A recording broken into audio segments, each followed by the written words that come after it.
नमस्कार विद्यार्थी मित्रांनो, मी साधना मोरे मॅडम इयत्ता 9वी तुमच्यासाठी घेऊन आले आहे इतिहास राज्यशास्त्रामधील प्रकरण 3 भारताची सुरक्षा व्यवस्था। त्या अगोदर आपण पाहणार आहोत की मागील पाठामध्ये आपण काय शिकलो आहोत। तर मग त्याविषयी थोडक्यात माहिती मिळवूया। आपण भारताच्या परराष्ट्र धोरणाविषयी अभ्यास केला आहे। त्यामध्ये परकीय आक्रमण आणि अंतर्गत अव्यवस्थेपासून संरक्षण कसे करणे, सीमा सुरक्षित कसे ठेवणे, हे राष्ट्राचे प्राथमिक हितसंबंध आपण मागील पाठामध्ये आपल्याला समजले आहे। यासाठी प्रत्येक राष्ट्रीय पातळीवर एक भक्कम सुरक्षा व्यवस्था निर्माण करते। भारताने अशी राष्ट्रीय सुरक्षा व्यवस्था निर्माण केली असून या प्रकरणात आपण तिचे स्वरूप आणि सुरक्षा व्यवस्थेसमोर आव्हाने कशी निर्माण होतात हे याविषयी विचार करणार आहोत। चला तर मग पाठाकडे वळूया। राष्ट्रीय सुरक्षा म्हणजे काय? आंतरराष्ट्रीय व्यवस्था सार्वभौम राष्ट्राची बनलेली आहे। ही सार्वभौम राष्ट्र जरी एकमेकांना सहकार्य करत असली तरी त्यांच्यात काही वेळेस संघर्ष सुद्धा होतात। राष्ट्रामध्ये सीमारेषेसंबंधी वाद निर्माण असतात, तर काही वेळेस पाणी वाटपावरून त्यांच्यामध्ये संघर्ष निर्माण होतात। आंतरराष्ट्रीय कराराचे पालन न करणे त्यामुळे सुद्धा राष्ट्रामध्ये वाद निर्माण होतात। परस्पराशी सतत स्पर्धा करणे यामुळे सुद्धा राष्ट्रामध्ये वाद निर्माण होतात। शेजारी देशातून निर्विवादांचे लोंढे येणे ही सुद्धा संघर्षाची काही अन्य कारणे सुद्धा असू शकतात। राष्ट्रामध्ये अशा प्रकारे परस्पर विरोधी हितसंबंधी निर्माण झाल्यास त्याचे निराकरण तडजोडी, चर्चा यांच्या आधारे केले जाते। परंतु असे प्रयत्न जेव्हा अपुरे ठरतात तेव्हा एखादे राष्ट्र युद्धाचा विचार करते। एका राष्ट्राने दुसऱ्या राष्ट्रावर आक्रमण करणे, राष्ट्राच्या सार्वभौमत्वाला आव्हान देणे यामुळे राष्ट्राच्या सुरक्षेला धोका निर्माण होतो आणि आक्रमक राष्ट्राच्या लष्करी सामर्थ्यामुळे अशा प्रकारचे आव्हान निर्माण होते। कोणत्याही परिस्थितीत राष्ट्राच्या सार्वभौमत्वाचे आणि अस्तित्वाचे संरक्षण करणे हे राज्याचे पहिले कर्तव्य आणि पहिली जबाबदारी असते आणि आपली सुरक्षा व्यवस्था कायम सज्ज आणि अद्ययावत ठेवावी लागते आणि त्यामुळे राष्ट्रीय सुरक्षेला कोणताही धोका निर्माण होणार नाही यासाठी ही राष्ट्रीय सुरक्षा व्यवस्था कार्य करत असते आणि यालाच म्हणतात राष्ट्रीय सुरक्षा। आता बघतो आहे राष्ट्रीय सुरक्षिततेचे जतन करण्याचे मार्ग। राष्ट्राच्या सुरक्षेचा संबंध भौगोलिकतेशी जोडलेला असतो, कारण भौगोलिकदृष्ट्या अधिक निकट असणाऱ्या राष्ट्राकडून राष्ट्रीय सुरक्षेला धोका निर्माण होण्याची पूर्ण शक्यता असते आणि आपल्या भौगोलिक सीमारेषांना असलेला धोका कोणता आहे आणि तो कोणाकडून आहे हे ओळखणं अत्यंत महत्त्वाचं आहे। आणि हा धोका दूर ठेवायचा असेल तर त्यासाठी आपली राष्ट्राची लष्करी ताकद वाढवावी लागते आणि लष्करी ताकद आधुनिक तंत्रज्ञानाचा अवलंब करून धोक्याविषयी अंदाज कसे बांधणे, शस्त्रास्त्राची निर्मिती, संरक्षणाचे दलाचे आधुनिकीकरण आणि ती अद्ययावत करणे इत्यादी मार्ग आपल्याला अवलंबले जातात। युद्धाच्या मार्गाने संघर्ष निराकरण करणे आणि राष्ट्रीय सुरक्षेची जपणूक करणे अधिक तणावाचे आणि आंतरराष्ट्रीय शांतता धोक्यात आणणारे असते। म्हणून काही राष्ट्रे अन्य राष्ट्राचा पाठिंबा मिळवून राष्ट्रीय सुरक्षेला धोका निर्माण करण्याचे पूर्णपणे प्रयत्न करतात यासाठी आपल्याला पूर्णपणे प्रयत्न केल्यामुळे आपल्याला जास्तीत जास्त विचार करावा लागतो शस्त्र सामर्थ्यासंबंधी। मग सर्व देश समान पातळीवर नाहीये, अशा परिस्थितीत जर आपल्याला शस्त्र कपातीचे धोरण जागतिक पातळीवर राबवायचे असेल तर काय करावे लागेल, तर सगळ्यांमध्ये आपल्याला विचार करावा लागेल की आपल्याला ज्या पद्धतीने लष्करी ताकद वाढवण्याचा प्रयत्न राष्ट्र परस्पराशी शस्त्रस्पर्धा सुरू करतात, शस्त्रस्पर्धेमुळे असुरक्षिततेची भावना अधिकच वाढते। कारण जास्त स्पर्धा वाढली, शस्त्राची स्पर्धा वाढली की प्रत्येक देश एकमेकांच्या देशाविषयी जास्तीत जास्त असुरक्षिततेची भावना त्याविषयी निर्माण होते. आणि ज्या ठिकाणी असुरक्षिततेची भावना निर्माण झाली की त्या ठिकाणी त्या राष्ट्राला धोका वाढला जातो. हे धोके टाळण्यासाठी शस्त्र स्पर्धेची नव्हे तर शस्त्र कपातीची गरज आहे. आणि ज्यामुळे शस्त्र कपात होईल तर आपल्याला पूर्णपणे आपला देश आणि देशातील इतर शेजारी देशसुद्धा शांततेच्या मार्गाने कार्य करतील. खाली उतारा वाचूया आणि त्यामधील उत्तरेसुद्धा तुम्हाला स्वतः शोधायचे. आंतरराष्ट्रीय संघर्ष शांततेच्या आणि वाटाघाटीच्या माध्यमातून सोडवण्याचा प्रयत्न करते. प्रत्येक राष्ट्राने हा केलंच पाहिजे. यासाठी राष्ट्रामधील जास्तीत जास्त संवाद साधणे आणि राष्ट्रामधील जे देवाणघेवाण आहे ती देवाणघेवाणसुद्धा वाढली पाहिजे.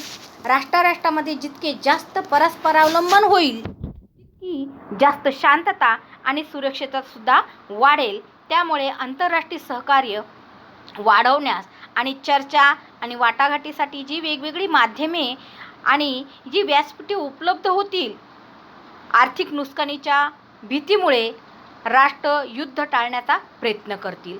आता आपण हा परिच्छेद चांगल्या पद्धतीने वाचला आहे. त्यातून सगळ्यात पहिले आपल्याला याचा संदेश पाहायचा आहे.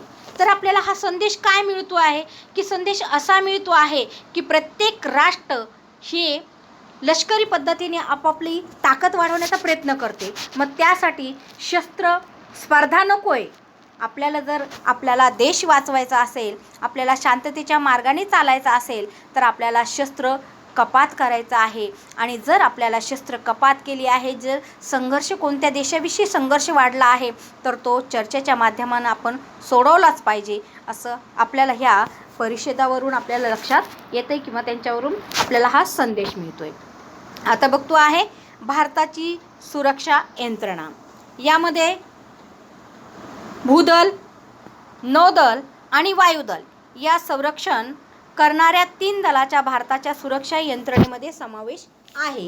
भारताच्या भौगोलिक सीमाचे रक्षण करण्याची जबाबदारी भूदलावर असते आणि भूदलावर असते तर नौदलाच्या भारताच्या सागरी सीमाचे रक्षण, भारताच्या हवाई सीमा आणि अवकाशाचे रक्षण करण्याची जबाबदारी वायुदलाची असते. म्हणजे बघा, भूदल, नौदल आणि वायुदल हे संरक्षण करणारे 3 दल आहे. तर सुरक्षा यंत्रणेमध्ये समावेश झालेले आहे. भारताच्या ज्या भौगोलिक सीमारक्षण आहे ती पूर्ण सीमारक्षण करण्याची पूर्ण जबाबदारी कोणावर आहे तर भूदलावर आहे. आणि तर सीमाचे रक्षण करण्याची जबाबदारी भूदलावर असते तर नौदलातील कार्य काय आहे? भारताच्या सागरी सीमाचे संरक्षण करणे. त्याचबरोबर भारताच्या हवाई सीमा आणि अवकाशाचे रक्षणसुद्धा करण्याची जबाबदारी ही वायुदलाची असते. असे 3 पद्धतीने 3 दलावर सीमा सुरक्षतेचे संरक्षण मंत्रालयाचे पूर्ण नियंत्रण असते. भारतातील भूदल खूप मोठे असून ते जगातील 7व्या क्रमांकाचे मानले जाते आणि त्यामुळे 7व्या क्रमांकाचे मानल्या गेल्यामुळे भूदलाच्या प्रमुखाला आपण काय म्हणतो आहे? जनरल म्हणतो आहे. आणि त्यामुळे आपण ते 7व्या क्रमांकाचं मानलं आहे आणि त्यामुळे क्रमांकाचे आपण स्थापन झाले आहेत आणि संरक्षण दलाचे सर्व श्रेणीच्या व्यक्तींना आपले काम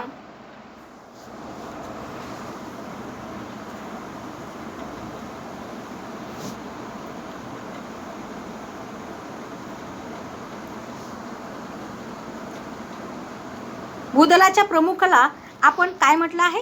जनरल म्हटलं आहे. आणि नौदलाच्या प्रमुखाला ॲडमिरल असते तर वायुदलाच्या प्रमुखाला एअर चीफ मार्शल असे म्हणतात. या 3ही प्रमुखाची नेमणूक भारताचे राष्ट्रपती करतात. लक्षात आलंय की ज्या पद्धतीने आपण हा जी सुरक्षा व्यवस्था बघते आहे ही सुरक्षा व्यवस्था आपण स्थापन केली आहे आणि त्याचे क्रमांक आपल्याला कितवा लागतोय? जगातील 7वा क्रमांक आलेला आहे. कशामध्ये? जगातील 7व्या क्रमांकाचे आपण पूर्णपणे हे 7व्या क्रमांकाचे पूर्णपणे मानल्या गेल्यामुळे आपल्याला सगळ्यात जास्त नौदल, भूदल आणि वायुदल याचे कार्य आपल्याला दिसून येते. आणि यामध्ये भूदलाच्या प्रमुखाला जनरल, नौदलाच्या प्रमुखाला ॲडमिरल आणि वायुदलाच्या प्रमुखाला एअर चीफ मार्शल असे म्हणतात. या तिन्ही प्रमुखाची नेमणूक कोण करत आहे? आपल्या भारताचे राष्ट्रपती हे करतात. भारताचे राष्ट्रपती सर्व संरक्षण दलाचे सरसेनापती असतात. राष्ट्रपतीच्या संमतीशिवाय संरक्षण दलाला युद्ध अथवा शांततेसंबंधी निर्णय घेता येत नाही, कारण राष्ट्रपती नागरी सत्तेचे प्रतिनिधित्व करत असतात. लोकशाहीत नागरी नेतृत्व लष्करी नेतृत्वापेक्षा श्रेष्ठ मानले जाते. भारताच्या सुरक्षा यंत्रणेतील तीनही संरक्षण दले अद्ययावत असावी यासाठी अनेक उपाययोजना केली जातात. त्यासाठी काही संशोधन संस्थाही स्थापन केल्या आहेत. संरक्षण दलातील सर्व श्रेणीच्या व्यक्तींनी आपले काम उत्तम प्रकारे पार पाडता यावे यासाठी आपल्या देशात अनेक प्रशिक्षण संस्थाही आहेत. उदाहरणार्थ पुणे येथील नॅशनल डिफेन्स अकॅडमी, दिल्ली येथील नॅशनल डिफेन्स कॉलेज इत्यादी हे कार्य आपण संरक्षण दलातील सर्व श्रेणीच्या व्यक्तींनी आपलं काम उत्तम प्रमाणे पाळलं जातं. आता बघतो आहे निमलष्करी दले. भारतातील संरक्षण दलांना मदत करण्यासाठी निमलष्करी दले असतात. ती पूर्णतः लष्करीही नसतात आणि नागरीही नसतात, म्हणून त्यांना निमलष्करी दले असे म्हटले जाते. संरक्षण दलांना सहाय्य करणे त्यांचे प्रमुख कार्य असते. त्यामध्ये सीमा सुरक्षा दल, तटरक्षक दल, केंद्रीय राखीव पोलीस दल, जलद कृती दल याचा निमलष्करी दलामध्ये समावेश होतो. रेल्वे स्थानके, तेल साठे, पाणी साठे इत्यादी महत्त्वाच्या ठिकाणांचे संरक्षण करण्याची पूर्णपणे जबाबदारी निमलष्करी दलाची असते. तसेच नैसर्गिक किंवा मानवनिर्मित आपत्तीचे व्यवस्थापन करण्यात त्यांचा सहभाग असतो. शांततेच्या काळात देशाच्या आंतरराष्ट्रीय सीमाचे रक्षण करण्याची जबाबदारी सुद्धा निमलष्करी दलावर असते. सीमेजवळच्या भागात राहणाऱ्या नागरिकांच्या मनात सुरक्षिततेची भावना निर्माण करणे, की ज्या ठिकाणी सीमारेषा आहे आणि त्या सीमारेषेजवळ राहणाऱ्या लोकांमध्ये कायमस्वरूपी एक भीती निर्माण होते की कधी कुठे धोका निर्माण होईल, कधी युद्ध निर्माण होईल. आणि त्यामुळे आपल्या देशाचे कर्तव्य बनते आहे की जेवढे सीमाजवळील भागामध्ये राहणारे नागरिक आहे त्यांच्या मनामध्ये सुरक्षिततेची भावना निर्माण करणे, तस्करी रोखणे, सीमेवर गस्त घालणे ही कामे सुरक्षा दल करत असते. आणि भारताच्या नागरी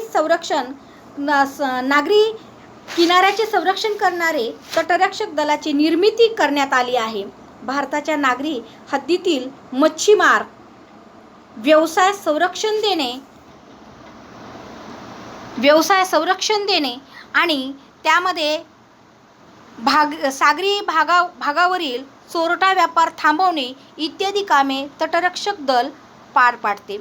कायदा व सुव्यवस्था राखण्याच्या कामी विविध राज्यातील प्रशासनास मदत करण्याचे काम केंद्रीय राखीव दल करत असते. यामध्ये बॉम्बस्फोट, दंगे यामुळे देशाच्या सुरक्षेस धोका निर्माण झाल्यास तेथे जास्तीत जास्त वेगवान हालचाली करून जनजीवन सुरक्षित करण्याचे काम मात्र जलद कृती दल करत असते. विद्यार्थ्यांमध्ये शिस्त निर्माण करणे, लष्करी शिक्षणाची आवड निर्माण व्हावी ह्या उद्देशाने राष्ट्रीय छात्र सेना म्हणजे NCC ची स्थापना करण्यात आली आहे. यात शाळा आहे, महाविद्यालयातील विद्यार्थी-विद्यार्थिनीसुद्धा सहभागी होऊ शकतात. आपण बघतो आहे गृहरक्षक दल. स्वातंत्र्यपूर्व काळात गृहरक्षक दल म्हणजेच होमगार्ड ही संघटना स्थापन करण्यात आली आहे. गृहरक्षक दलात सहभागी होऊन नागरिक देशाच्या संरक्षणात सहाय्यभूत ठरू शकतात. 20 ते 35 वर्ष वयोगटातील कोणत्याही स्त्री-पुरुष नागरिकास या दलामध्ये भरती होता येते. पोलिसांच्या बरोबरीने सार्वजनिक सुरक्षितता राखणे, दंगल बंद काळामध्ये दूध, पाणी इत्यादी जीवनावश्यक वस्तूचा पुरवठा करणे, वाहतुकीची व्यवस्था करणे, भूकंप, पूर अशा ज्या नैसर्गिक आपत्ती झालेल्या आहेत, आपत्ती देशावर पडलेल्या आहेत त्यावेळी लोकांना मदत करणे इत्यादी कामे या दलास पार पाडावी लागतात. आता बघतो आहे भारताच्या सुरक्षिततेपुढील आव्हाने. ही सर्व आव्हाने म्हणजे जी अशांतता निर्माण होते किंवा भारतापुढे येणारे जे धोके आहे त्याविषयी आपण बघणार आहोत. स्वातंत्र्यापासून आजपर्यंत भारताच्या सुरक्षिततेला पाकिस्तान आणि चीन या राष्ट्रांनी धोका निर्माण करण्याचा प्रयत्न केला आहे. भारत आणि पाकिस्तान यांच्या अनेक वादग्रस्त प्रश्न आहेत. उदाहरणार्थ काश्मीरची समस्या आहे आणि काश्मीरची समस्यावरून पाणी वाटपाची तंटे आहेत, घुसखोरीची समस्या आहे, सीमावाद आहे इत्यादी हे प्रश्न चर्चा आणि वाटाघाटीच्या माध्यमातून सोडवण्याचा प्रयत्न सातत्याने करत आहे. भारत आणि पाकिस्तान संबंधाविषयी आपल्याला प्रकरण 6 मध्ये अधिक अभ्यासाला मिळणारच आहे. आशिया खंडात भारत आणि चीन हे महत्त्वाचे देश आहेत आणि 1962 मध्ये चीनबरोबर महत्त्वाचे देश 1962 मध्ये चीनबरोबर आपले युद्धही झाले. भारताच्या शेजारी असणाऱ्या राष्ट्रावर आपले प्रभुत्व प्रस्थापित करण्याचा प्रयत्न चीन करत असल्यामुळे भारत आणि चीन या संबंधावर तणाव निर्माण झाला आणि सीमारेषेबाबत भारत आणि चीन यामध्ये वाद आहे. तसेच भारताच्या सुरक्षिततेला केवळ बाहेरच्या राष्ट्राकडूनच धोका नाही असे नाही, तर अंतर्गत क्षेत्रात सुद्धा असुरक्षिततेचा धोका निर्माण होण्याचा प्रयत्न होत आहे. राष्ट्रीय सुरक्षेच्या संदर्भात आता बाह्य सुरक्षितता आणि अंतर्गत सुरक्षितता याचा फरक महत्त्वाचा राहिला नाही. त्यामध्ये धर्म आहे, प्रादेशिकता आहे, वैचारिक आहे, वंशिक आहे, आर्थिक यावर आधारित अनेक बंडखोर चळवळी अंतर्गत क्षेत्रात अस्थिरता निर्माण करण्यात येत आहे. उदाहरणार्थ नक्षलवादी चळवळ. दहशतवाद हे भारताच्या अंतर्गत सुरक्षेच्या संदर्भातील सर्वात मोठे आव्हान आहे. दहशतवाद ही एक जागतिक समस्या असून दहशतवाद नष्ट व्हावा हे भारत पूर्णपणे प्रयत्नशील आहे. कारण दहशतवाद फक्त भारताचीच समस्या नसून ही पूर्ण जगाची समस्या आहे आणि त्यामुळे हे दहशतवाद नष्ट व्हावा हे भारत पूर्णपणे पहिल्यापासून तर आत्तापर्यंत प्रयत्नशील आहे. आता बघतो आहे मानवी सुरक्षा. तर मानवी सुरक्षा राष्ट्रीय सुरक्षेच्या कल्पनेमध्ये शीतयुद्धानंतरच्या काळात बदल झाला असून ती अधिक व्यापक झाली आहे.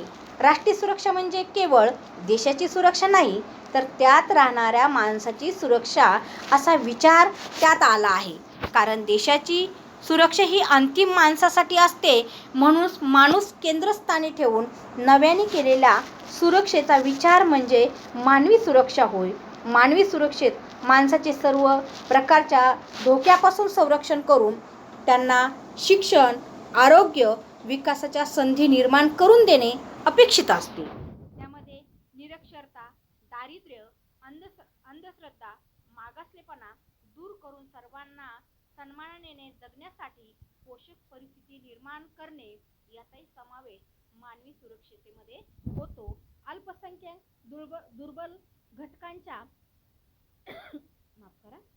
दुर्बल घटकांच्या हक्काचे संरक्षणही मानवी सुरक्षेसाठी आवश्यक आहे आणि ह्यासाठी मानवी सुरक्षा म्हणजे फक्त मानवाला सुरक्षित ठेवणे नाही, तर मानवाच्या प्रत्येक गोष्टीची त्यामध्ये सुरक्षता असणे होय. आता मानवी सुरक्षेला असणारी आव्हाने आपण बघतो आहे. मानवी सुरक्षेला असणारे सर्वात मोठे आव्हान म्हणजे दहशतवाद. दहशतवादाचे लक्ष्यच आहे सामान्य जनता, निरपराध माणसे त्यांच्या मनामध्ये दहशत निर्माण करावी, भीती निर्माण करावी, त्यांच्यामध्ये असुरक्षिततेची भावना निर्माण करणे हा दहशतवादाचा हेतू असतो आणि याचमुळे मानवी सुरक्षेसाठी दहशतवाद नष्ट करणे अत्यंत गरजेचा असतो. पर्यावरणामधील बदलामुळे, प्रदूषणामुळेही मानवी जीवनाला धोका निर्माण झाला आहे. यामध्ये AIDS, dengue, chikungunya, swine flu, Ebola यासारख्या रोगांनी मोठं आव्हान निर्माण केलं आहे. अशा या रोगापासून मानवाचे संरक्षण हाही मानवी सुरक्षेचा घटक मानला आहे. समाजातला वाढता हिंसाचार मानवी सुरक्षेला धोका निर्माण करत आहे. हिंसाचार वाढू नये म्हणून सर्व पातळ्यावर कशा प्रकारे शांतता प्रक्रिया निर्माण करता येईल, तर मित्रांनो, प्रत्येकामध्ये एक राष्ट्रीयतेची भावना असणं गरजेचे आहे की माझा देश आहे, मी माझ्या देशासाठी कर्तव्य करणं गरजेचं आहे की मी कोणत्याही धर्माचा, वंशाचा, पंथाचा, प्रांताचा कोणताही अतिरेक न करता मी माझ्या देशासाठी